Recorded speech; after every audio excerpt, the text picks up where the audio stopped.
젊은 사람들한테는 사실은 회복이 정말 빠르고 크게 걱정하지 말라고 하지만 마취, 수술이라는 평상시와 다른 환경에 노출됐을 때 어르신들은 심폐기능 또는 뇌혈관, 심뇌혈관 이런 게 영향을 받거든요.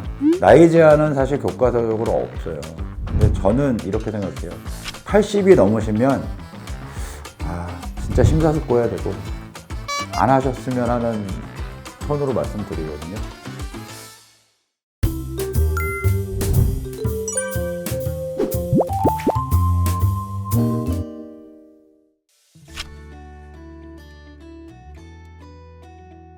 나이 제한이 있다는 얘기는 없어요. 있는 그대로 말씀을 드리면 사실 당뇨 수술, 비만 수술을 왜 하느냐, 여명을 길게 해주는 거잖아요. 그러니까 중환자가 되지 않고 여명의 길이가 유지될 수 있게 하는 거잖아요. 남은 여명을 봐야 돼요. 예를 들면 얼마 전에 88세 어머님에 대한 상담을 하신 분이 하나 있었어요. 당뇨가 있는데, 근데 제가 몸무게하고 당뇨 기간, 당뇨 상태를 보니까 국가보험 대상은 되세요. 근데 제가 뭐라고 답을 드렸냐면 홈페이지였는데, 저는 지금 어머니 나이가 걱정이다.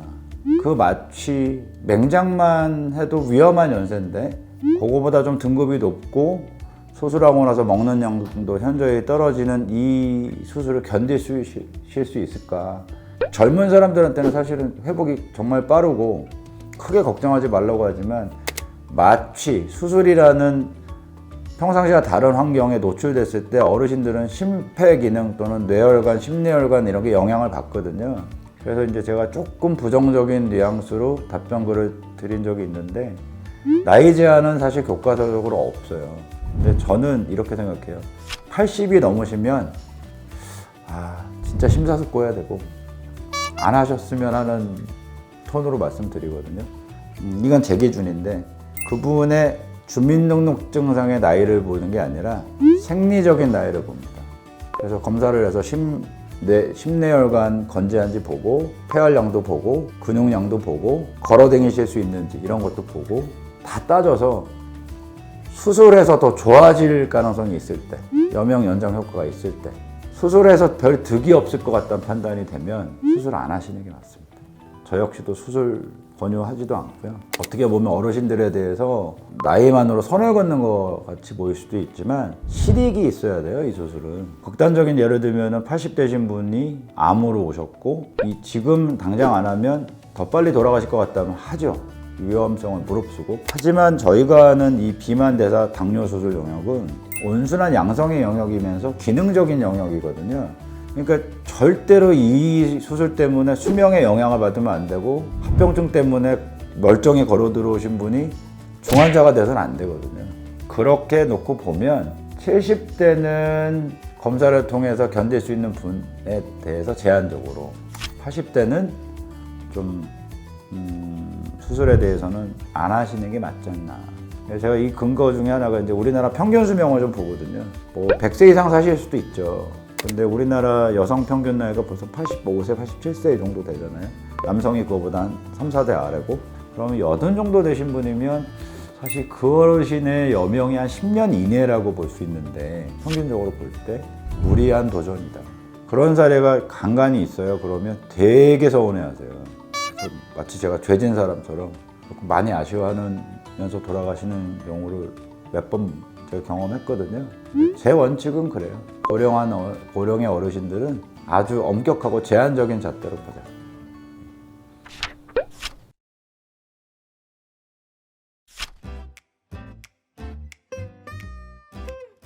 있죠. 변비 호소를 좀 더 많이 하는데, 변비는 수술하고 3개월 동안에 상당히 많이 오세요. 한 절반 이상 오는데 왜 올까요? 먹은 게 없어서 안 나오는 경우도 있고요. 그게 대부분 일반적이고, 또 많이 먹을 수가 없잖아요. 섬유질 섭취에도 제한이 있어요. 이제 채소 같은 것도 한동안은 삶아서 먹으라고 그러고 이러니까 익혀서 먹게 하고. 근데 그 변비를 해결할 수 있는 방법이 이제 유산균 제제, 가루 형태. 처음에 이제 캡슐 형태를 먹기 힘드니까 가루로 된 유산균을 주는데, 제가 요즘 이제 환자분들한테 희망하시는 분들은 변비가 있으면 처방을 하는데, 그 유산균도 비만에 도움이 되는 유산균 제제가 따로 있어요. 유산균의 개체수가 상당히 고함량을 주거든요. 변비기가 있다고 말씀하시면 저희가 이제 일반적인 변비약, 예를 들면 약국에서 파는 장 자극제가 아니라 삼투압제제라고 해서 장에 부담이 덜한 거에다가 유산균제제 같이 드리니까 그거 드시면 변비 해결될 거고요. 그리고 변비는 사실은 물 부족이 제일 큰 원인이에요. 물을 적게 먹으면 변이 찐덕거리니까 이제 쉽게 이동이 안 돼서 변비가 오는데 물 충분히 드시도록 하고, 설사는 우회술 하신 경우에는 먹은 음식에 따라서 사르르 먹자마자 사르르 배 아프고 이렇게 뭐 가서 물건변 보고 이러실 수 있는데 쭉쭉 설사가 나는 일은 많진 않아요. 그거는 이제 병적인 장염인지 확인을 해서 저희가 그에 맞는 상황이면 약을 쓰는데, 그냥 묽은 변, 설사하게 내면 약간 몽골몽골한 변을 하루에 한 3-4번 본다.